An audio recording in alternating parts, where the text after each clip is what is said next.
And we are recording. Okay, hello everybody. I don't want to spend too much time talking to start, but just to give everybody some background here and what will eventually go up on YouTube and then be uploaded to our Facebook Applied Ethology group, or the link. This is our book club for Tinbergen's Animal Behavior text, the 1965 version that we're going through for, again, the Facebook Applied Ethology group.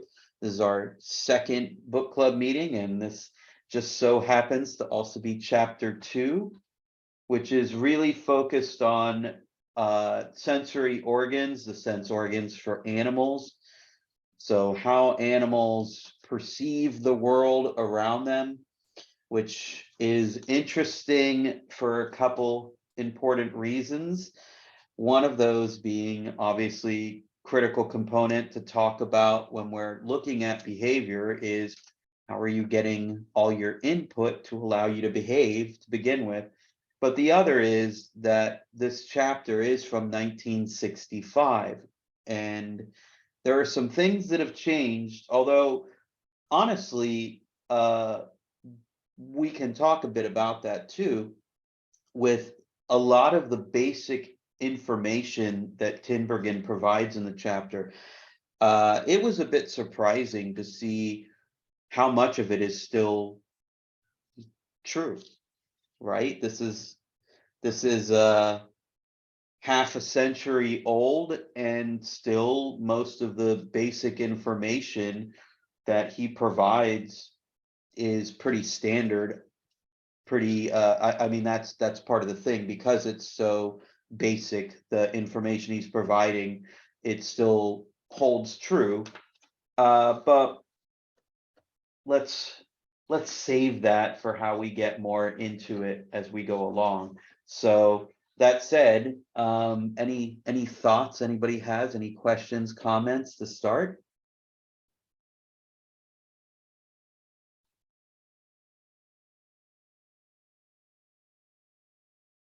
Nobody off the bat? And everybody should be able to unmute themselves.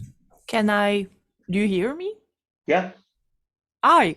I just saw, by the way, a nice article about cats and play that you and other people did. I love it. Wonderful. Thank you. Yeah, good. I'm wondering about like people doing research, how much of taking into account a species' particular perception of the world is taken into account, because as trainers, I think we perceive this sometimes better than other people. And so this is a worry I always have. It's not necessarily described in a research paper. Yes, we looked at this Yeah. and we considered that. So do you have any thoughts about this? Thank you. Yeah. No, that's a really good and important question. So first off, the article I think you might have been mentioning, we've had a couple published, or a few published involving domestic cats, play and welfare, all, so there's been 3 in the past 2 years. That's a HDR or doctoral student, we call them HDR students out here in Australia, Julia Henning, who I am one of her co-supervisors, and that's all of her doctoral topic is the connection between domestic cat play and welfare. So I now have 3 publications involving domestic cats, which is great. And we have one of those as a review that was published in Animal Welfare last year, and a couple of those others involve the guardian interactions, so people interacting with their cats and their perceptions of those interactions. Speaking of perceptions, so to get at your question, what you're talking about, that particular importance of the species, which is obviously going to be important for how they're perceiving the world, right? This is all dependent on the sensory organs. Tinbergen has a funny little comment he has in the middle of this about talking about sensory perception and extrasensory perception, that he just mentions just briefly, what does that even mean to use the term extrasensory, that essentially he's suggesting he's not talking about, a Bruce Willis movie or something like that. We're not talking about anything metaphysical or paranormal where there's no spiders, as far as I know, that are seeing ghosts. Extrasensory, just in that sense, that Tinbergen talks about, is really relating to things we may not know how they're able to sense the world, but we may be able to detect some aspect of, like, so we may not know. And in 1965, there were even some things there, including cetacean communication. That was not as clearly understood at that time, as Tinbergen mentions, that the cetaceans don't have vocal cords. So how were they making the sounds that they were picking up off of the underwater sounds that they were starting to read, that they began reading when they were trying to detect submarines back in World War II? And that wasn't as well understood at that time. So there are people since that time, actually starting around that time. Some of Herman's research was looking at some of that communication. Herman out in Hawaii is somebody who studied dolphins and cetaceans in general. So, but I'm going down little bits of rabbit holes here. So the important part here is that within the area of sensation and perception, so this is often how this is described, is sensation and perception. And a lot of the field of sensation and perception is focused on human sensation and perception, at least within psychology. But within animal behavior, within biology, it's focused on general animal perception. And a lot of this now falls under the field of neuroethology. And often people study only one individual species. So some of the people that I took classes from, in fact, one of the people I took neuroethology back in Indiana from as a doctoral student was Troy Smith, who is a neuroethologist, and he studies primarily electric fish. So he actually looks at a few species in there, but he looks at communication with electric fish, and that's where a lot of the focus went to with some of those electric impulses that electric eels and other fish use, is for communication purposes. And then his wife, Laura, oh, I just blanked on her last name, at Indiana University, primarily worked with bats, and I think short-tail bats, maybe some species of brown bat, but looking at some of including their communication. And there's some interesting stuff that since this time has come out about bats. So the species is often a very important focus within, because so much of this is dependent on the particular types of sense organs involved. So yeah, that's a clear focus. So I hope that made sense. Did that answer? I know you were talking a little bit about how trainers talk about Yeah. this. Well, actually, I'm realizing the thing that leads to this question is, for example, when they do research on cognition and they say, "Oh, we'll test that species," I'm wondering if they always have a prerequisite for looking at. I'm thinking about the cross strings experiment where they have to choose the right string to pull from. And to me, if your vision is blurry, this looks like this, and you're not going to distinguish what, this is the kind of thing that Right, right. annoys me a little. Yeah, well, the simple answer is that um, in many cases, people hope that they're actively taking into account what animals or what an individual, what a subject can sense, but it's not always clear that they do. So there are examples of studies where people have run them and said this animal can't detect this. and it's not clear that the animal has the ability, the sensory organs that are allowing them to make those type of detections. So I think that's part of what you're getting at. So how do we even know what they can detect, right? Yeah, okay, good. So that leads to a really important part that Tinbergen alludes to, doesn't really separate. And this has been interesting to see over the past half a century as well, is when trying to understand what animals can even be able to detect. And I actually have a few examples here that I'll be able to share with everyone. There's two ways that this has typically been done. So it's physiologically and behaviorally is the way that people have examined the ability of animals to detect the world around them. So ideally, people want to be able to do things like test, and Tinbergen talks a little bit about this, the ability of the animals where they're doing things like testing neurons firing in response to visual stimuli. So that's what we're talking about at the physiological level. And that has advanced considerably, especially in fields like neuroethology, where people have looked specifically at areas of the brain, have looked at how the neurons are firing connected to those sense organs, and get a very detailed understanding of that perception. But predating that work, because it's only really going into the 40s and 50s that people started to be able to even measure neural firings. Before that, and then continued to this day, we have behavioral tests that people have involved.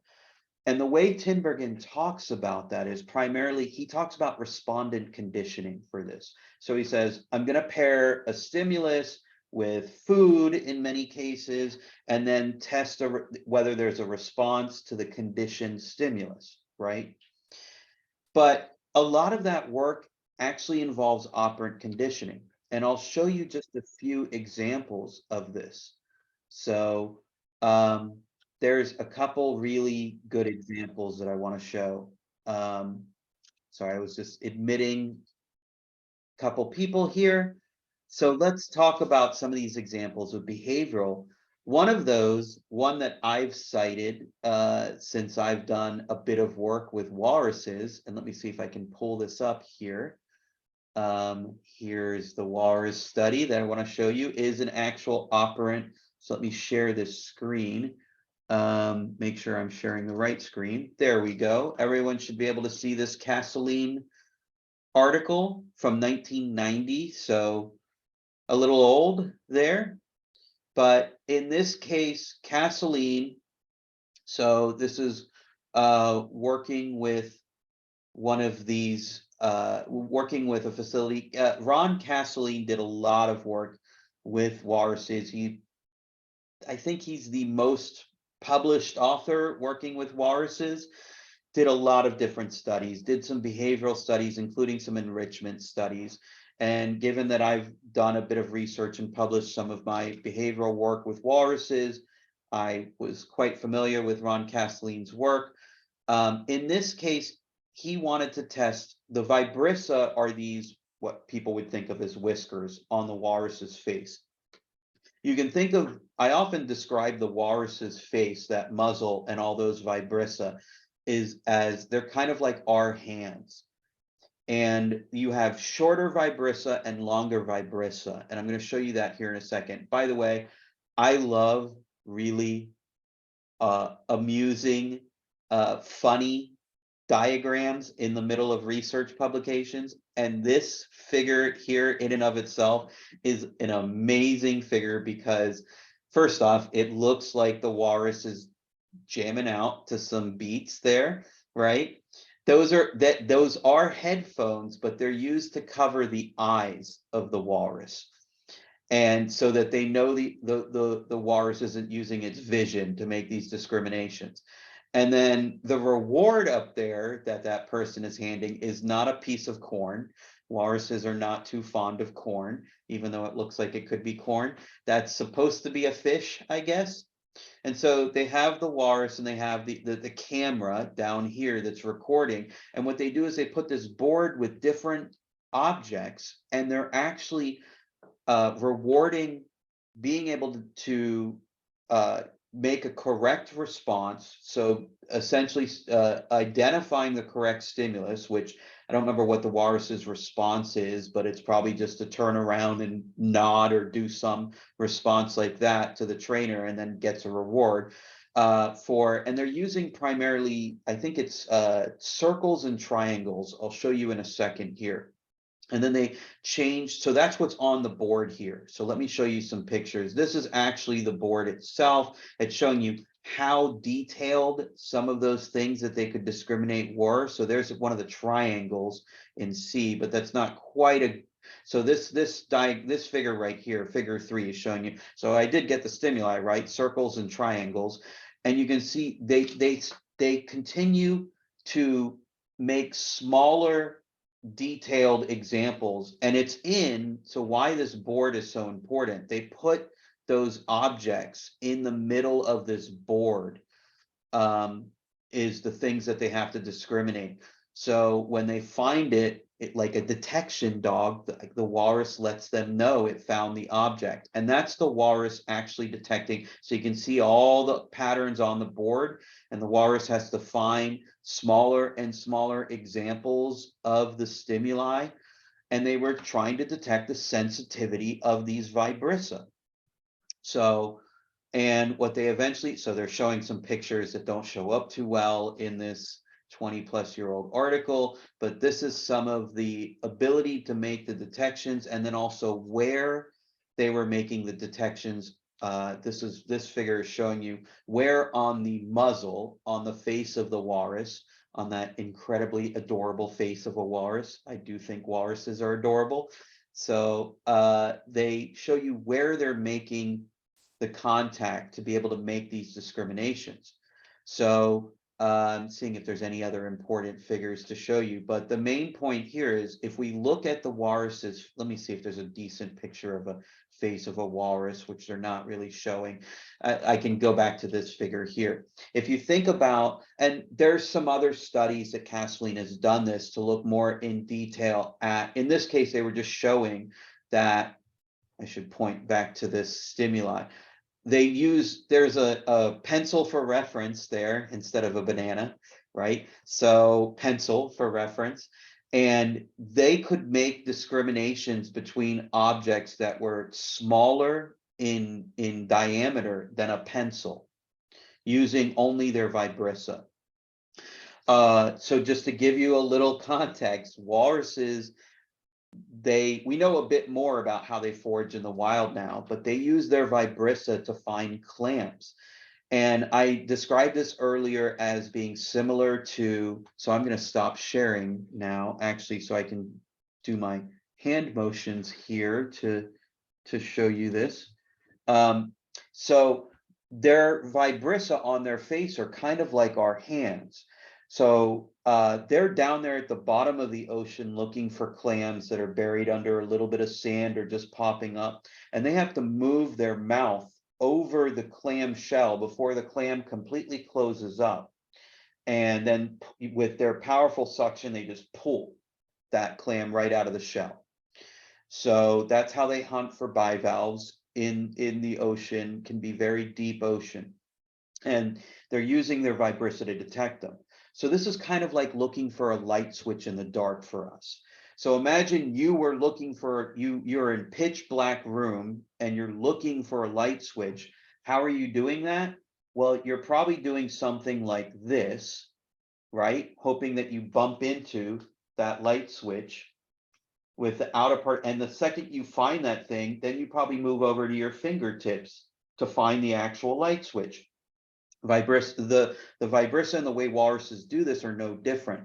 These outer longer vibrissa are used to find objects, to find the clam, and then it's these closer, shorter inner vibrissa that are more sensitive, that are like their fingertips. And that's how they're able to make those kind of discriminations. So that's just one example of the kinds of use of operant conditioning and in this case, a stimulus discrimination task to be able to find objects. So although Tinbergen, he gives examples of both the physiological, the neural ways that these things are tested, and then gives also examples of some of the behavioral. He doesn't quite distinguish that, but still to this day, a lot of these behavioral tests are used. And I'll give you another example here. Let me see if I can pull up this example. Yes, this is another one of my favorite examples with, so let me go back to the same screen here. Another one of my favorite examples with, everybody see this cuttlefish article here? Yes. So in this case, people are using a behavioral discrimination. So I was going to say, this is another one of my favorite examples of a diagram and this is actually something that Stephanie Edlin was the one who first shared this paper with me, because we were comparing amazing diagrams in research publications, both of us being nerdy enough to be amused by these kind of things. And if you're looking down here at this figure 1B, let me see if I can increase that. Yeah, so that is in fact a cuttlefish wearing 3D glasses, because in this case, you can see the setup there in A is they're testing the ability of the cuttlefish to strike things, the depth perception that these cuttlefish have. So they're projecting these shrimp-like animals there into the water, and the cuttlefish can detect where it is and strike. And they're using 3D glasses, so that down there, figure 1C is showing you where the cuttlefish is able to determine that level of detection. So this is what they're talking about in terms of stereopsis in this case. So let me go back to the article. You can see in this case, they're using a behavioral test. This isn't an operant test per se. They're not teaching the cuttlefish. They're just projecting prey and then seeing where the cuttlefish actually strikes. But this is a behavioral test of a ability of how these cuttlefish are able to detect prey in their environment. And this is published in Science Advances just a few years ago. I was about to say a couple years ago, but we're still early enough on in 2023 that I forget that anything in 2020 was several years ago, not just a couple years ago. But so pretty recent publication where they're using a behavioral task. All right, let me stop sharing. I don't think there's any other really important figures to show in that. I'm just scrolling back through. I don't remember if this might be an open access paper, but I'm happy to type in the names of these publications, both of those, into the chat so that we have them in our chat log as well. So I'll have to remember to do that at the end. I have both of these. So yeah, pretty cool. In fact, I'll do that now, which gives me a breather from talking. And one of the goals here, by the way, is to not have me talking the entire time. So the more we can have other people giving questions, comments, fantastic. So are there, you mentioned yeah. the field of neuroethology, which, as you were describing that, I was thinking of, like, how does that contribute to the ethogram for the cuttlefish? Can you kind of talk about like how we're collecting and data and adding to a body of knowledge about a particular species? Yeah, so what specifically? Sorry, Mara, what were you looking for specifically? I know you're talking about how that contributes. Yeah, I mean, so like traditionally an ethogram is behavioral observations, right? So we Yep. see what the behavior is, identify the context in which that behavior occurs, and then talk about the function of that behavior. Yeah. So when we're looking at adding more nuance to some of those behaviors through neurobiology, through descriptions of this is how some of that process happens.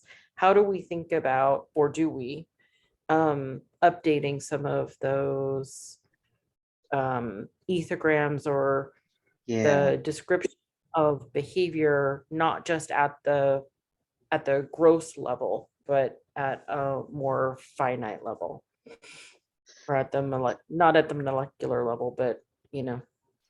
Yeah, and let's hope I'm multitasking, popping in a couple or a few references here. So the simple answer, so hopefully I'm catching what you're saying. The simple answer is that the ethograms themselves don't really help so much. So when we talk about an ethogram, we're talking about a behavioral inventory. So a list of the behaviors that the animal might engage in, and we use ethograms often to assess behavioral welfare of animals, but traditionally they've been used to study behavior under a variety of settings, especially in the wild. They were developed primarily to look at animals in the wild originally. So in the field, I should say, since the wild itself requires a certain operational definition, what we mean by that. But the ethogram, so the simple answer is that ethograms themselves don't really tell us about the sensitivity of the sense organs of animals. They're something that we use based on what we understand already about how animals perceive the world around us, but they don't. The ethogram itself doesn't really tell us much about it. Doesn't help us discover so much about how animals are sensing the world around them. They may accidentally provide some of that information.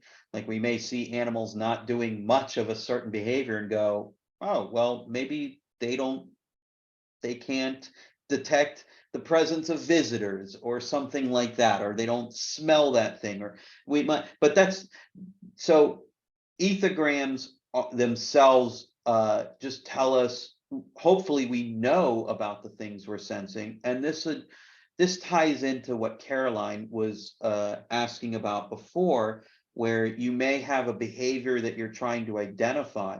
And in Tinbergen's example, he talks about this with respect to the octopus. And he talks about the different symbols that the octopus was meant to detect, where really the octopus's eye was set up, and I cannot, so let's be clear, I don't know a ton about cephalopods in general, and I certainly don't know the sensory capabilities of the octopus of different, and I don't even know the variability that exists within octopuses. So I barely know that octopuses rather than octopi is the correct plural description of an octopus. But so actually, I think technically both are right, but octopuses is more right. Grammar's weird. I'm not going to get into that thing. But I couldn't tell you about the sensory capabilities in any great detail, but what we know now, there are a few researchers. Actually, there's a colleague of mine, Michael Kuba, who has spent his career studying cephalopods and octopuses in general. And I have reviewed one of his papers in the past as a peer reviewer. So if he didn't know that, he now knows that I accepted his paper for publication. So that's good to know. But but he has done a number of studies, and I don't know how much, even to what extent, but he would certainly know a lot more about sensory capabilities of the octopus. But the point there, before I keep going down that rabbit hole, is that Tinbergen talks about some of the visual discriminations that the octopus can and cannot make, and some of what people discovered in the process of trying to get them behaviorally to make these discriminations. So there's more of this direct testing behaviorally of these sensory capabilities in the absence of an ethogram. So you often have a simple behavior that you may look at, like the two examples we just talked about with the walruses and the cuttlefish, where the walruses just have to make a discrimination between a couple different stimuli. So it's one simple response. It's either marking a correct or an incorrect. An S plus or an S minus are the stimuli. S plus being the correct, S minus being incorrect. In the cuttlefish's example, it's one simple response. It's where they're striking. So since cuttlefish have this really interesting striking response they engage in to catch their prey. So and then it's that setup. So I hope that makes sense, that often it's not so much an ethogram that's used, but the ethogram should take into consideration the sensory capabilities of the animals. For that's incredibly important.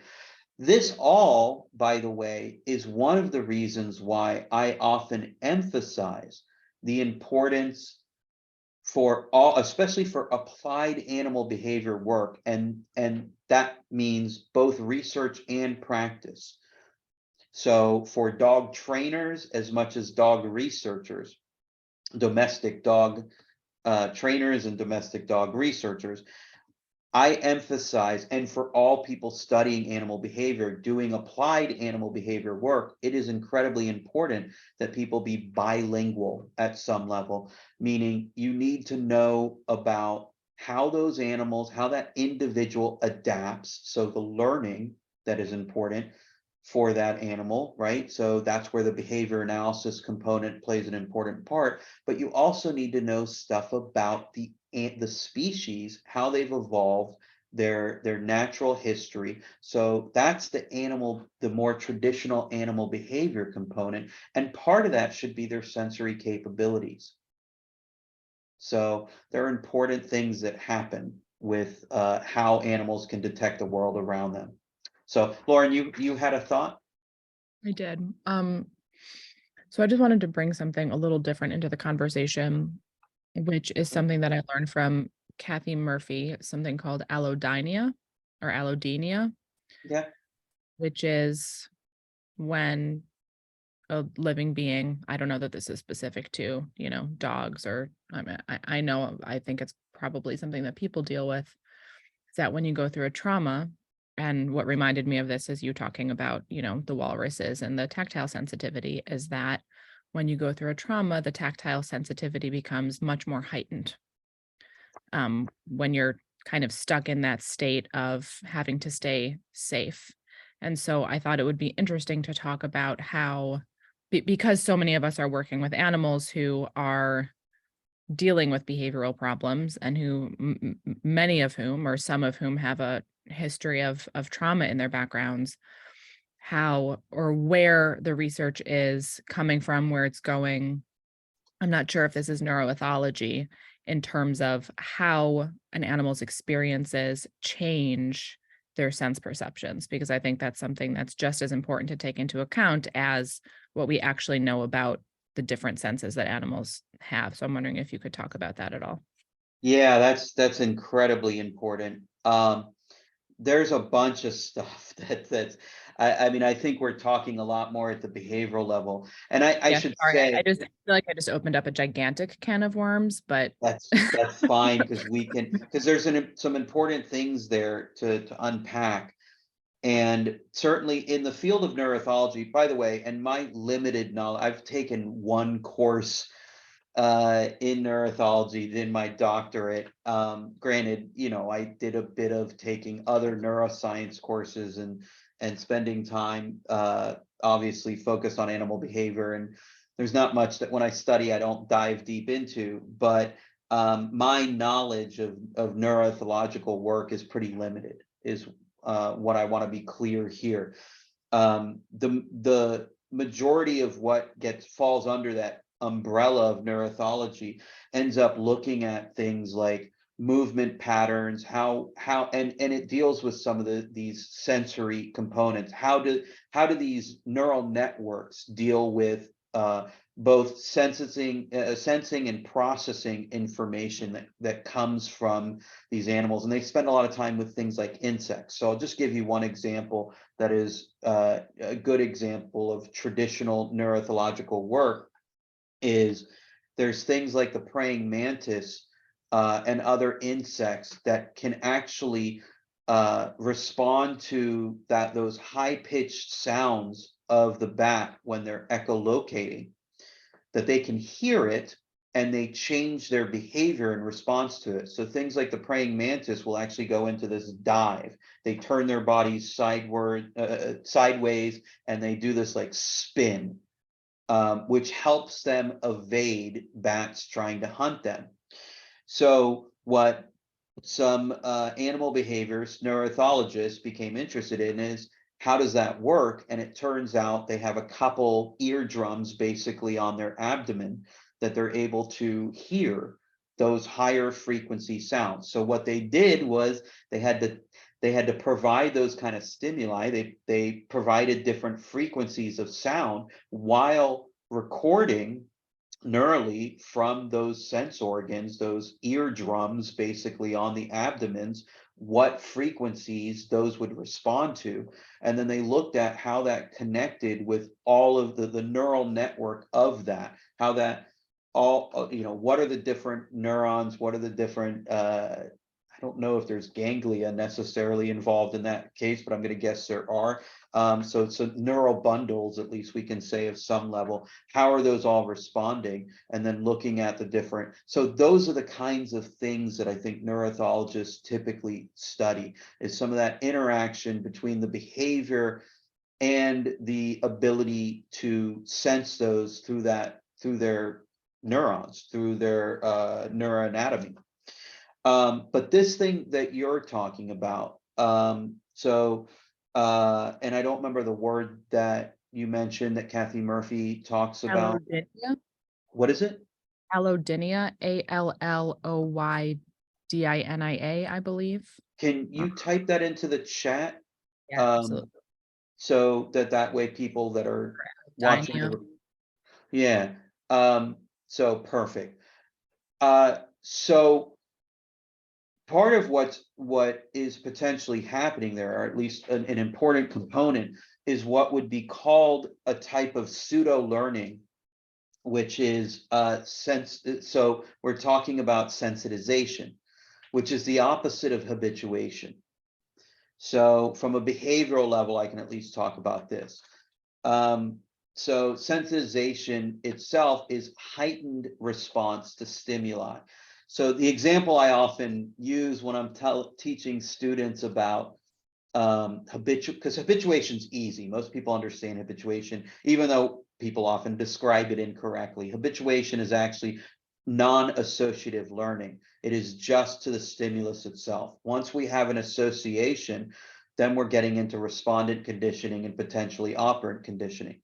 But to the stimulus, so if I had a little stick and I'm poking an aplasia, right?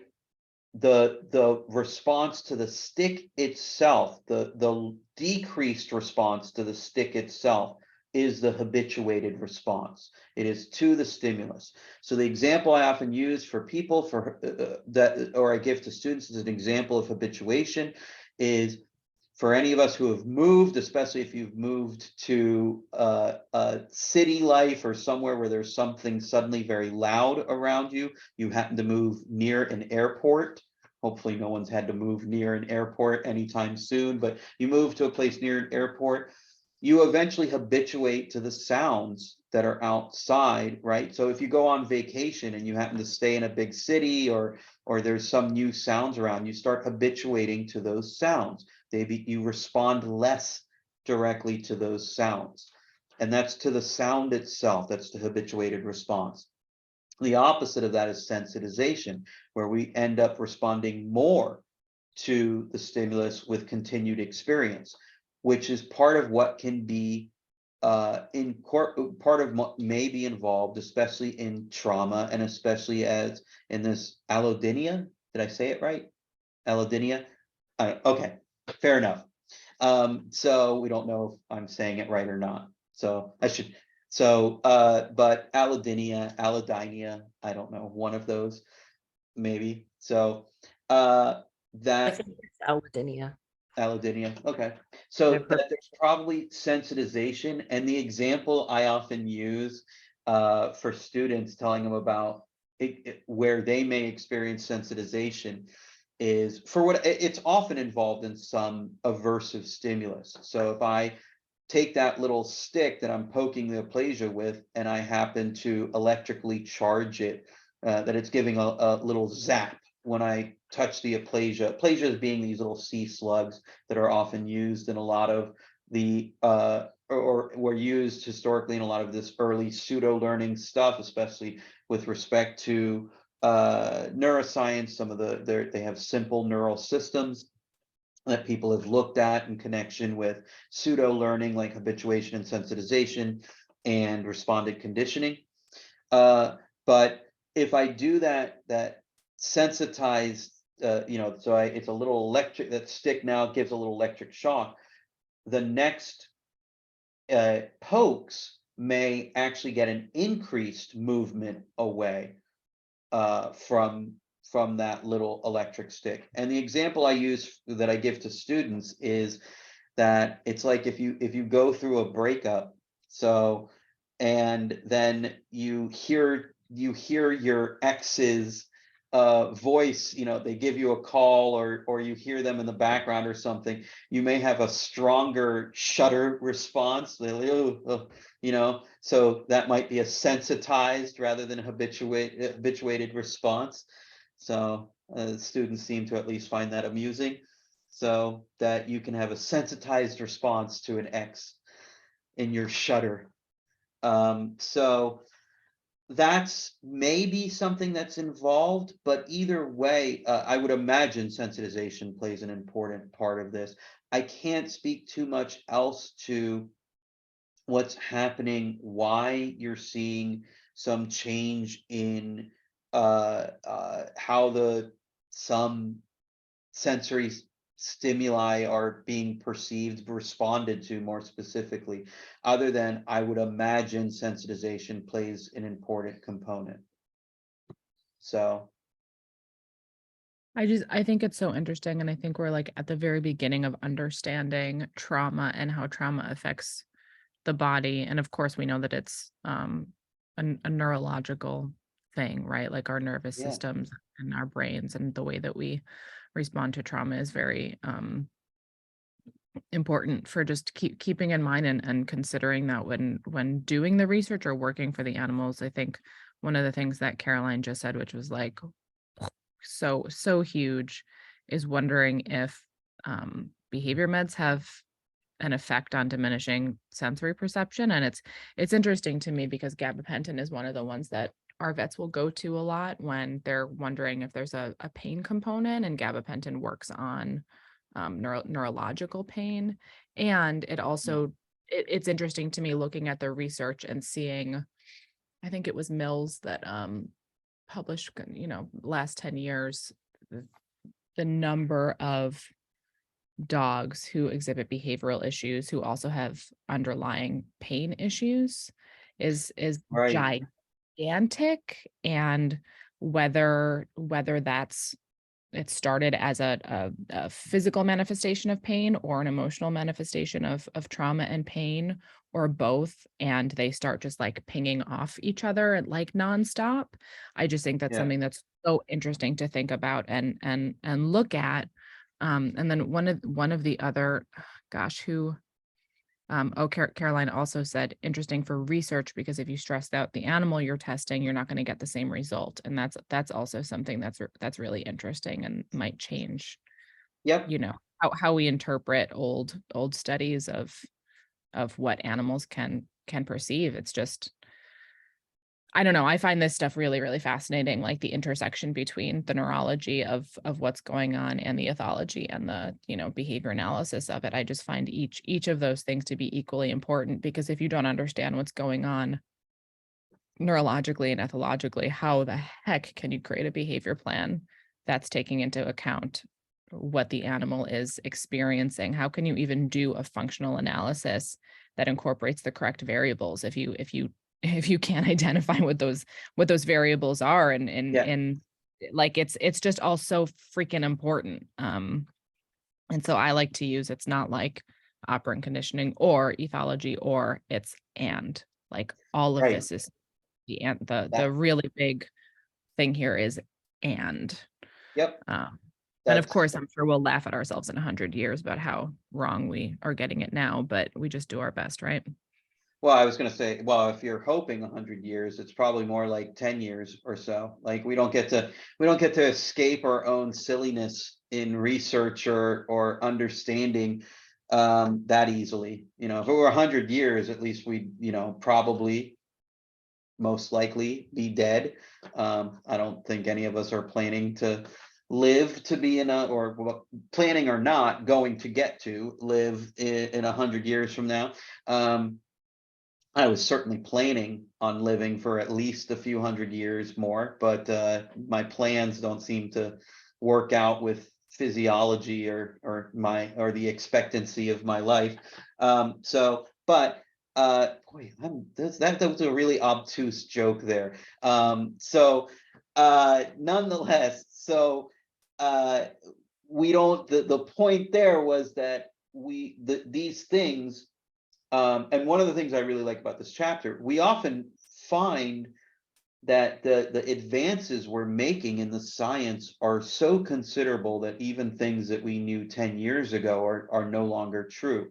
Now, what's interesting about that is that when we start talking about the basic facts, those remain true in many cases may remain true for 100 years or more.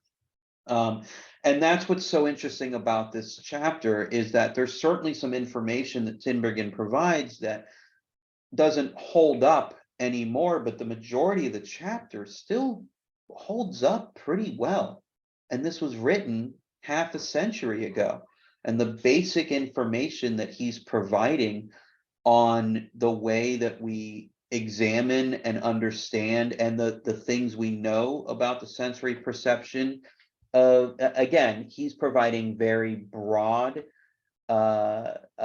understandings, which is part of why. I mean, this book is written for a young audience and to help them gain an understanding of animal behavior. So it still holds up. So I guess the simple answer is there will be things that are obviously not true in 10 years or 100 years that we know, that we think of now.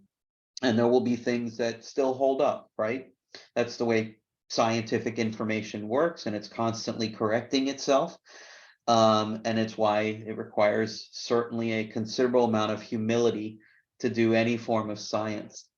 But when you were talking, there's a great example. And by the way, I should also mention you were talking about Mills, which would be Daniel Mills or Danny Mills' group out of Lincoln, where he studies a lot of aspects of behavior, including behavioral problems.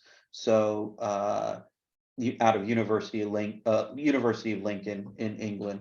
So is where Danny Mills is doing much of his work. Primarily domestic dog stuff is what he does. So, but there's actually an interesting conversation in relation to this that came up. And I have a paper I'm working on right now with a couple veterinary students that did the research, and with my colleague Susan Hazel here at University of Adelaide. And this conversation came up initially, although right at the start of the Applied Ethology group, although it was a little awkward because of some of the demands of what it meant. But it's that for that reason, it's a great example to bring in here, which was some of the noise phobia, the noise phobic responses that we see in dogs, where there was somebody who within the group was posting about the noise phobia, but they came at it with this assumption that it was all taught, that it was all things that the dogs were taught, which there's lots and lots of research that shows that there are a variety of different sensitivities across dogs, that's just not true. There's and also there's a lot we don't understand. So to assume that it's just a learned response that has only more recently emerged was a little far-fetched. But nonetheless, the topic of noise phobia, and we see all these things like the phobic responses that we see across dogs that are so prevalent for things like fireworks and thunderstorms. So the work that I mentioned, which I don't have a reference that I can provide since we're working where the manuscript is in preparation. I think we're going to be submitting it next month. We're close to done with it, but it's a survey work looking at the occurrence, how prevalent some of these different sensitivities are to different sounds. And not surprisingly, which has been found before as well, it turns out the highest sensitivities happen to be to fireworks and thunderstorms. So that holds true with just like other research that shows that many dogs, I don't remember what the percentage was, and I don't want to give incorrect numbers here, but they were pretty prevalent for what we Are saw. you And breaking that up across like breed or sports type? And I'm just curious because yeah, I'm just wondering if dogs that are bred for hunting and are, yep. need to be completely fine with gunshots are less commonly noise sensitive than ones who are not. We don't know. That's the simple answer I can tell you. And so we looked at a bunch of different demographic information in connection with these noise sensitivities. We looked at things like size of the dog, age of the dog, and then also the prevalence of some other things like whether there was a general anxiety disorder that was reported for the dogs. So some things like that we were looking at. But the fact is, and surprisingly so, given that we're working on this manuscript, just even going through what literature exists, how little there was out there. So there's a number of publications that have just looked at things like that have documented some of the prevalence of this across species, or sorry, across individuals, not species, across dogs in general. I don't know of any research that has shown anything in terms of whether there are some sport dogs or particular activities, so hunting dogs, other sport dogs that may be less likely to show sensitivity. But then again, there we don't know, we wouldn't necessarily know how that's causally related, right? So it doesn't necessarily say, are we talking about, are dogs selected for hunting because they're less likely to have this sensitivity, or is there some history with the hunting experiences themselves that can be decreasing some of that sense or increasing? So speaking of habituation and sensitization in that case. So there's a lot Yeah, of like what are the washout rates of hunting dogs because they're too, sensitive to noise? I don't know that anybody's done that yeah, no, I don't. to see that, right? But like, Yep. But this is all. Oh, sorry, Anne. I'm going to let you jump in here in a second. I was just going to finish and say, yeah, this is all incredibly important to take into account. What are because we still don't know all of the details about how these dogs are sensing those stimuli. There's a lot that we don't understand about how so there's important components tying back to this chapter about what is the sensitivity of different dogs or dogs in general to those sounds, and are there, because are there aspects that we are not aware of in the way that Tinbergen talks about extrasensory, right? That there are some things that are happening with those stimuli that dogs may be detecting that we're not necessarily aware of. And that's certainly been talked about as well with some of those noise, especially for thunderstorms. Is there something that the dogs are detecting that we're not familiar with? So, and I couldn't provide any answers to that. So, sorry, Anne, you had a comment? You had a... It actually just ties into what you were saying at the end there. I mean, I've always been fascinated by the vomeronasal organ, and I enjoyed the part of the chapter where he talked about the way that taste and smell inform each other and the way that they kind of work together. He just sort of briefly mentioned that. But I wondered, like, to what extent could it be that there's some what we would call like extrasensory sense that we're not aware of that's interacting with some, like if it's barometric pressure also interacting Right. with, like what else is going on, and how would we be able to discern that if we don't have those, you know, sensory capabilities? Yeah, and it's funny you mentioned, because Tinbergen spends a little bit of time talking about, I'm not even going to try to pronounce it. You did a wonderful job pronouncing it correctly. I just say the Jacobsons organ. So or I think it's abbreviated the VNO, right? Is that so? What? Maybe, I don't know. I just always wish I had one. Yeah. It is the So hardest, it's the hardest organ to pronounce. Like, I don't know why. I can never, ever get it right. Can, Ever. But can, it's the coolest organ ever. can we type it into the chat here, so that that's clear how that's there we go. Yeah, vomeronasal. I was maybe close-ish. So I'd say the Jacobson's organ, because, and I think that they're slightly different. The Jacobson's organ, I think, is the end part of where that connection goes. It's but I don't know the specifics of this. What I can tell you are a couple things, which, so first off, one important thing is that we see this across the animal kingdom. So this is part of this back of the smelling that's happening back, or the end result of where animals can be able to smell, and it's part of why we see this phlegm response, right? So which I mentioned that's Tinbergen talks a little. I don't think he mentions the phlegm response in this.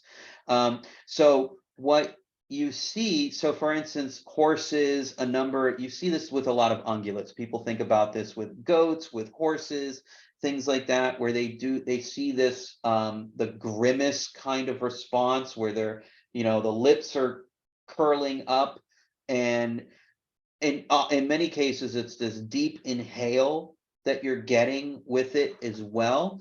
That's an attempt to bring some of those particles to the Jacobson's organ, and that's called the phlegm response. It's seen across the animal kingdom. You can see it in tapirs, in tigers, in horses. I think people often show it in Lily just linked to some of her illustrations of it, which are phenomenal. And that's the other part that I was going to mention, and Lily will be super happy to know. So Lily Chin and I were talking about this phlegm response a number of months ago, because she wanted to do some artwork, and so I was giving her suggestions for some of the different animals that she should include in her artwork, because I said, please don't make it only ungulates, because people always show only ungulates, and by ungulates I mean the hooved animals, and people don't show enough of the carnivore responses, or even elephants, things like that they're showing these what the phlegm response can look like. So tigers will do it, polar bears do it. That was where I was incredibly interested in this, is because we used to get polar bears possibly have one of the greatest senses of smell on the planet, and polar bears will do this, including tongue flicking. So that may be bringing particles back to this Jacobsons organ. So again, very less familiar with some of the anatomy there that's involved, but the Fleming response itself is interesting. So Lily ended up, and I think there's that link now, ended up making that very nice artwork, and I think to appease me, she included a bear and a lion and a few other animals in there, and then she also sent me a lovely signed copy of it, which Lily, by the way, it is hanging here in my office now, next to your penguin piece of artwork there too. That so that the two pieces, the two posters, I helped. I did a little bit of help in helping Lily think of how to put those together. I have both those in my office now. Nice little signed posters. So Fleming response, really interesting, talking about what animals can sense around them and what they're able to. And dogs will do this. Fleming, domestic dogs will engage in a Fleming response as well. So yeah, very cool.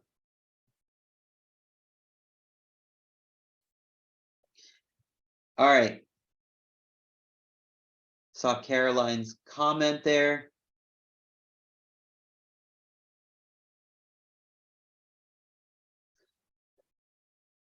Yeah, so talking a little bit about water buffaloes and their sensitivity.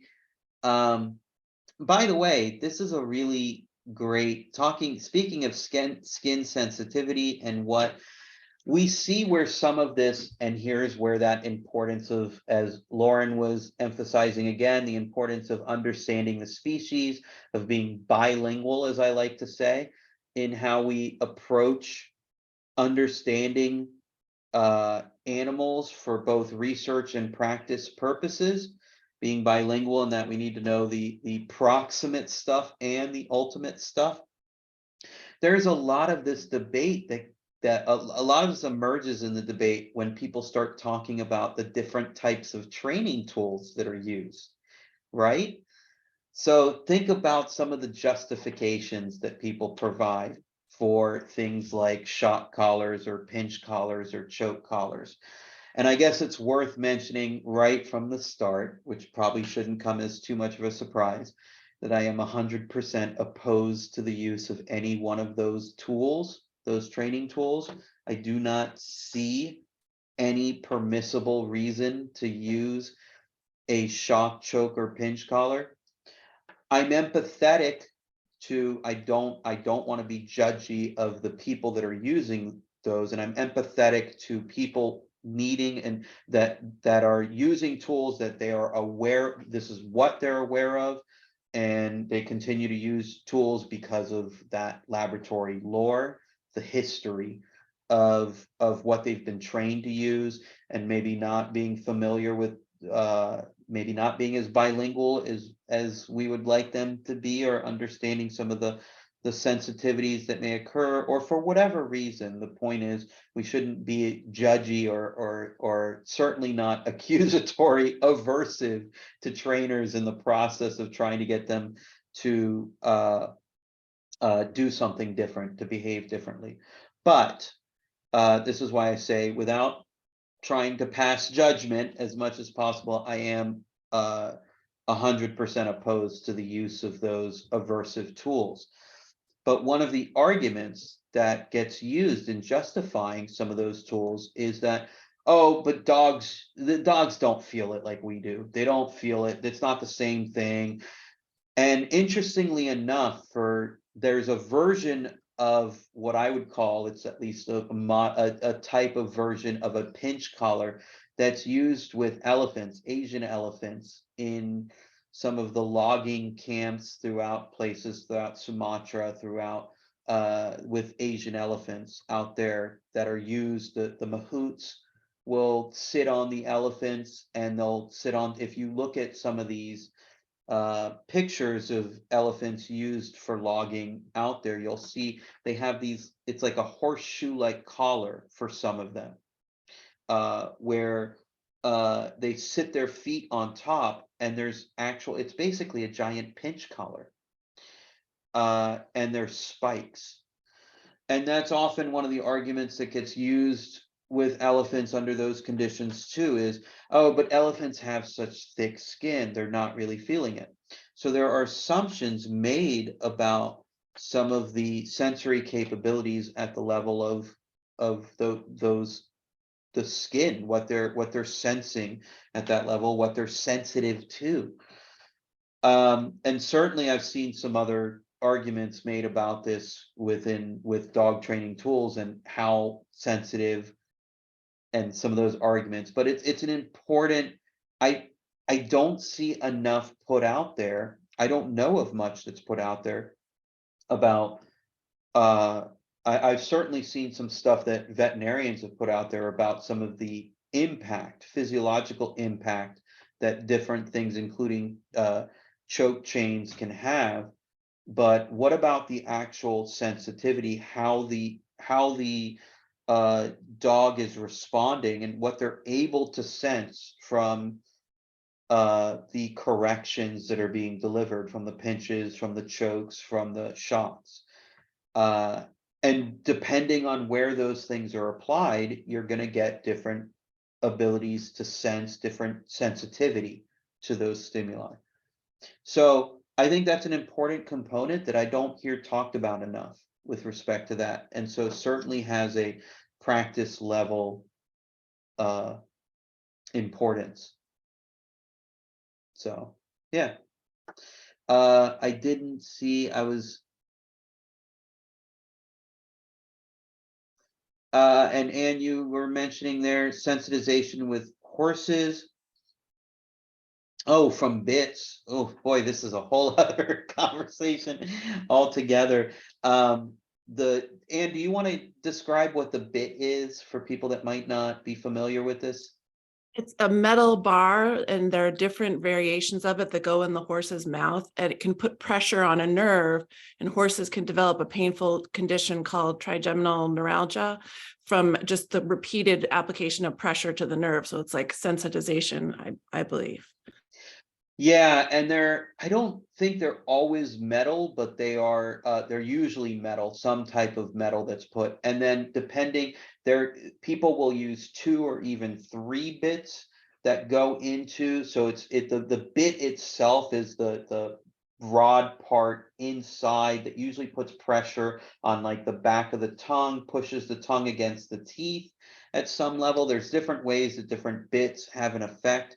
I saw Paul McGreevy gave a wonderful presentation about some of his research looking at the effects of bits in horses and the use of bits as a training tool.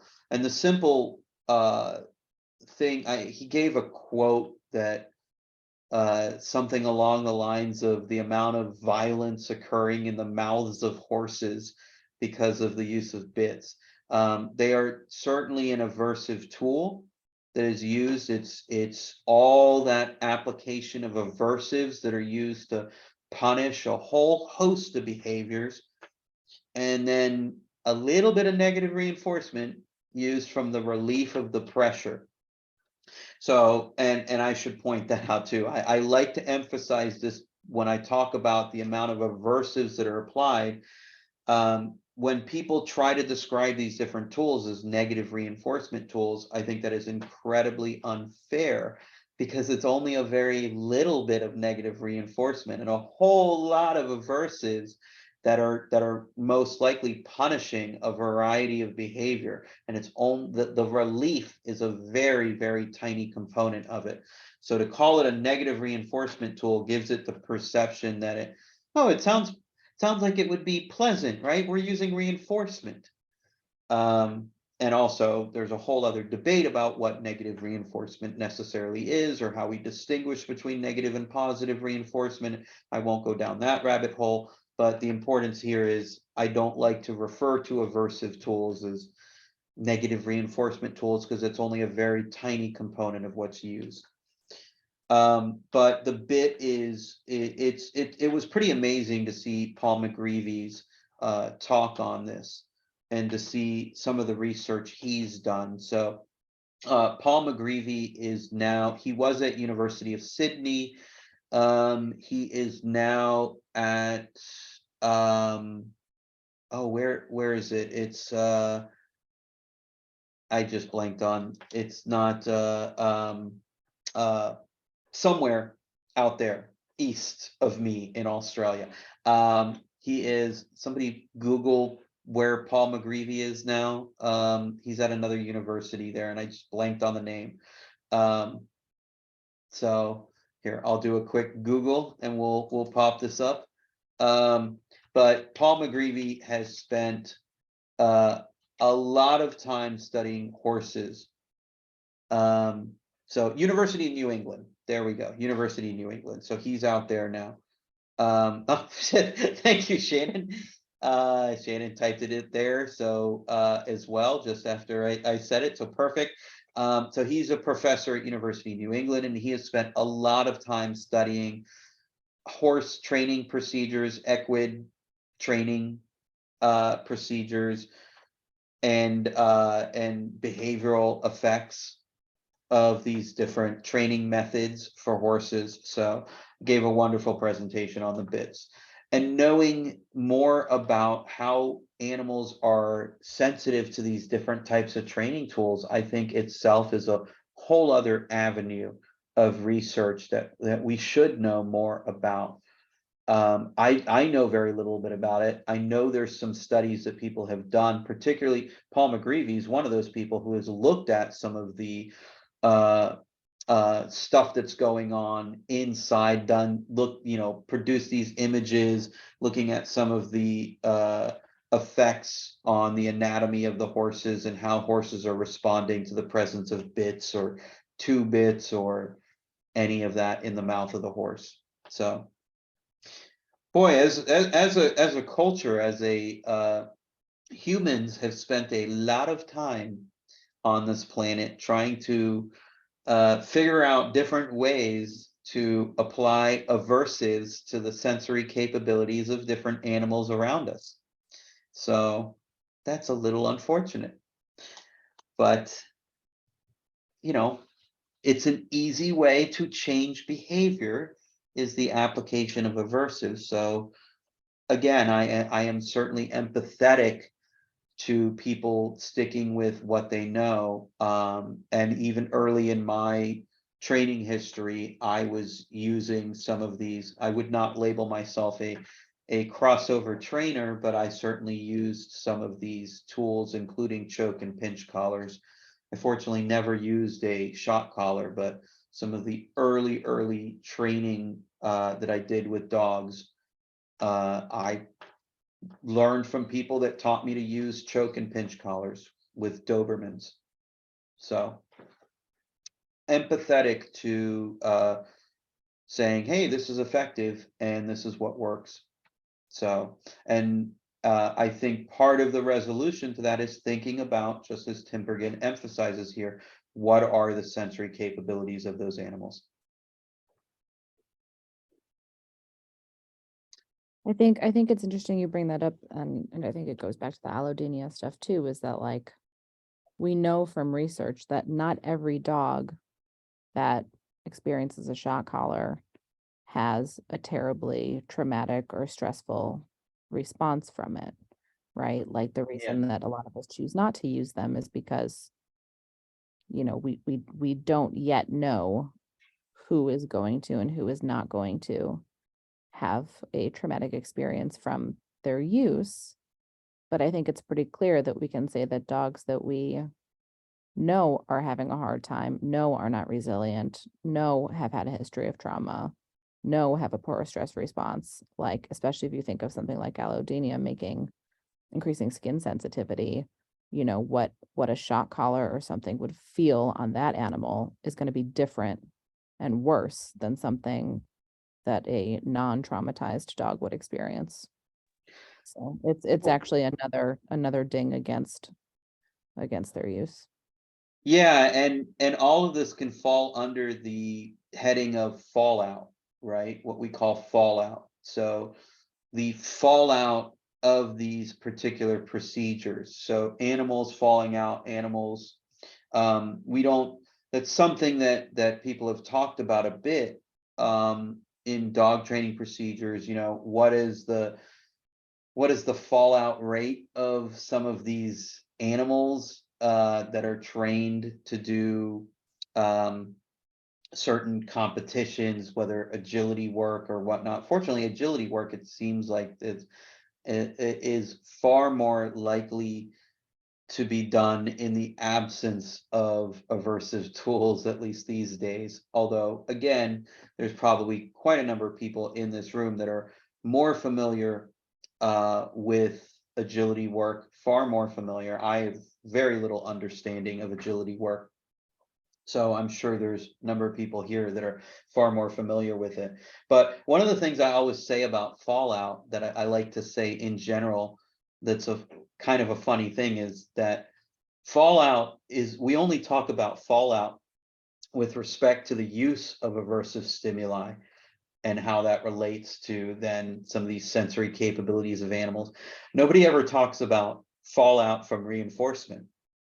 So fallout from positive reinforcement, right? Nobody was like, well, you know, although, well, I should say They do, they are starting to. I mean, Perone, right? Art and Science of Animal Training did a huge thing on that a couple of years ago. I know Kathy Murphy did a presentation about that. I think it's so important, and like I actually think it's a really important discussion, because instead of being in these camps of like, you're bad because you use this, or you're good because of use Right. this, like, can we just talk about good training and bad training, and like what helps and what doesn't? I mean, I'm sure I'm not the only one on here who's worked with a dog who's got extremely low frustration tolerance, and if you are half a second late with your reinforcement, you get a bite.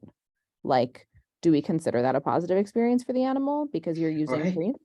Like, is that good training, or you know what I mean? Like that's so important for you to speak of. And I think it's really hard to have those conversations. And one thing I really appreciate about this group, I didn't even want to bring it up, but like, I love that there has been no drama in this group while the training world implodes on itself in the last 6 weeks. And like, nobody had me like saying fighting about it. Yeah.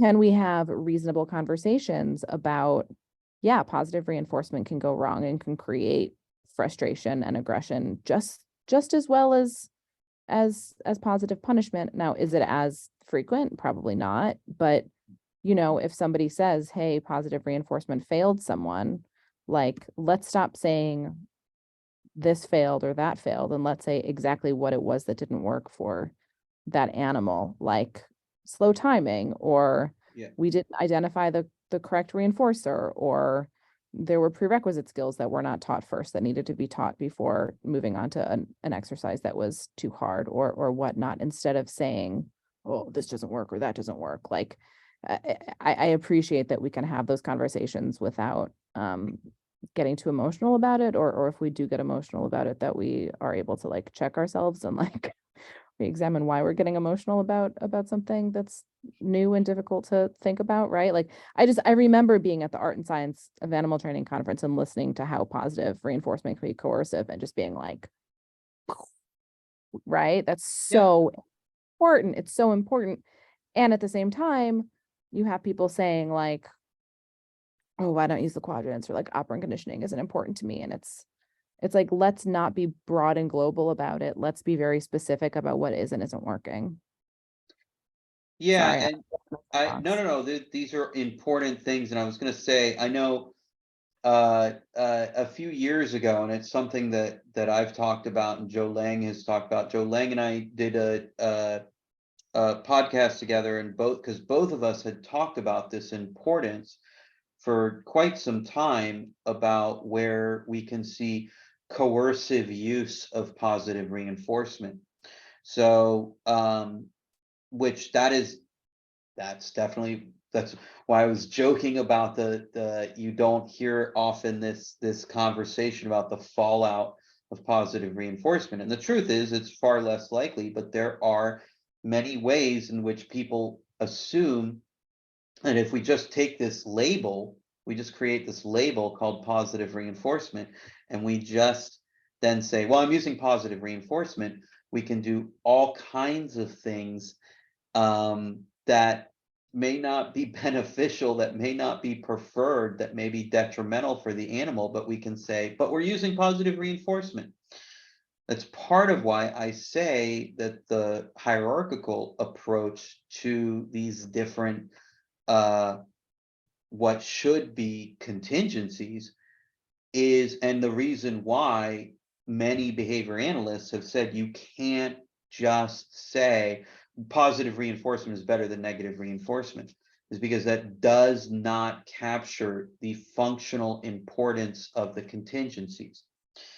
And just one, And just said something, and I just wanted clarification. She Yeah. said that's big in ABA right now. What is big in ABA right now? And There's just a lot of talk about how the ways in which positive reinforcement can be used in as Dr. Fernandez was saying, in ways that are coercive and not beneficial or socially valid for the individual learner. no, the thing that drives me nuts about the fact that like people are finally having discussions about this is that like the Israel Gold Diamond stuff, like all of that beautiful work that he did about the degrees of freedom and all of that is not talked about. Like that wasn't included in my master's curriculum.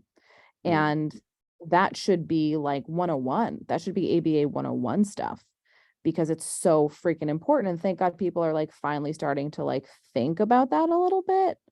And also that's been here since the 70s. Like, what are we doing? It's 2023. Why are we like having big aha moments about things that were published 50 years ago? And so it's well, frustrating.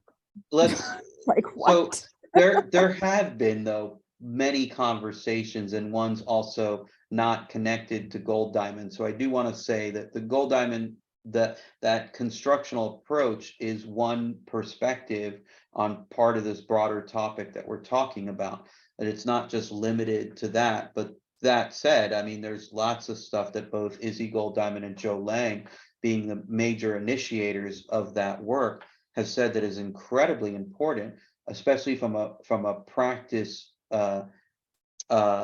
position, from a perspective, right? So Izzy Gold Diamond being a clinical psychologist himself, and so that's where the relevance was of when he was talking about the constructional approach, and is looking at how this related to clients that he worked with, and by the way, atypical clients at some level, because they weren't what we think about with respect to the kind of human clients that are often worked with in applied behavior analysis now and for the past 40, 50 years, which has been autistic individuals and developmentally disabled individuals, right?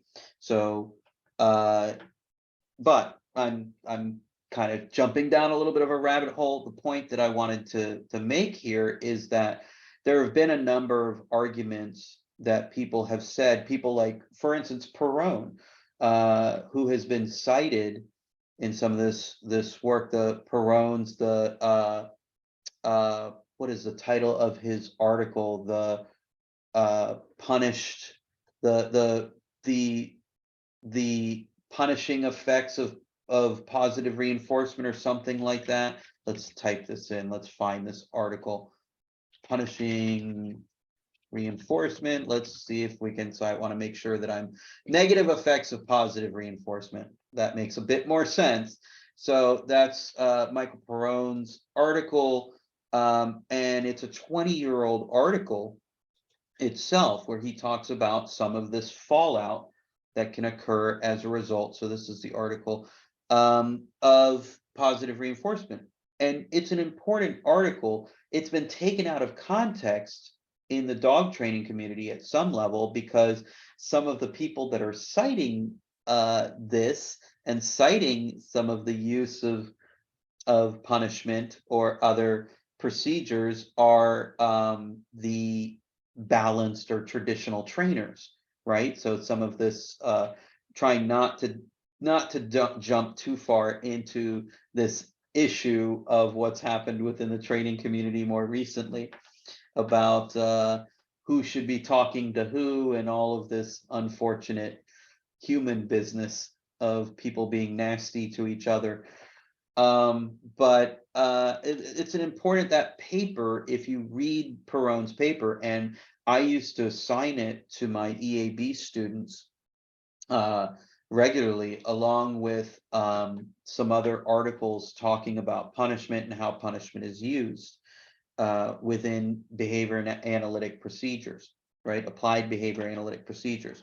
But the main point here is that you can't simply say, hey, I'm using positive reinforcement and therefore it's ethical and it's what the animal wants and it's good, right?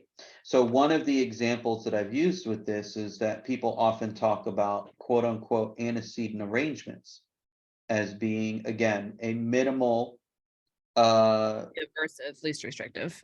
right. And the problem is that food deprivation, any form of deprivation, is a form of antecedent arrangement. And we've seen examples, including examples of people that promote that hierarchical approach and that are saying, I'm only using positive reinforcement, I'm at the highest level of the hierarchy, but they're using food deprivation or social deprivation or some type of environmental restriction to get them to the point to being able to use positive reinforcement. I don't see that as being a welfare benefit, or that, and we see examples of that may produce things like fallout. So that's problematic. In fact, the majority of what happens for pigeons and rats in operant chambers, the vast majority of what happens, the research that's done involves nothing but positive reinforcement. But when you look at what happens to a rat in an operant chamber or a pigeon in an operant chamber to get it to the point of using really not very good, I mean, for rats, it's these little sugar pellets that sound like that might be, oh, it's sugar. No, I mean, these things are one step away from being styrofoam. They're little pills, little sugar tablet things that are not very there's little to no nutrition involved. It's just a little bit of sugar in this otherwise pretty bland thing, and that's what's being used as the reinforcer, as the reward for the rats. And it's the fact that you've restricted the environment, you've created, in this case, an antecedent arrangement that involves very little contact with anything else in the environment, so that even just, and then you've used the food deprivation procedure to bring them down to 80 or 85% of their free feeding weight. And then you can use those sugar pellets all day long to reinforce the lever pressing responses. And the same with the grain delivered in the food hopper for the pigeons. This is not, I would not look at anything that's happening in the operant chamber and say, oh, it's all positive reinforcement and therefore these animals are loving it. It's not a very welfare positive or positive welfare experience for these animals. They are being run in a laboratory experiment. And hopefully, when you see laboratory setups that are done right, the animal has a number of other positive welfare activities they can engage with, and the ability to be social outside of what's happening in that experiment. Sadly, I guess this will be my only social commentary on that. That's often not the case, especially for animals that are run purely in behavioral studies.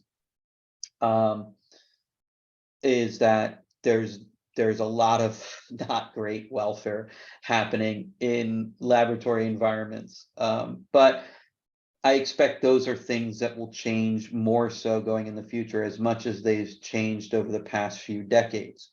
So, entering dangerous territory and talking about some of the ethics involved there, because there's a lot of there's a wide variance in opinions about this, about what is proper welfare for those animals, for laboratory animals in general, or whether they should be there.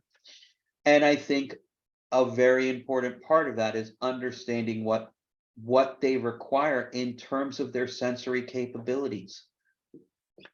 So I'm not sure restricting, in many cases, laboratory pigeons are completely restricted from ever flying. That's probably problematic for their welfare. And may be problematic for their research, for the results of the research that we're getting.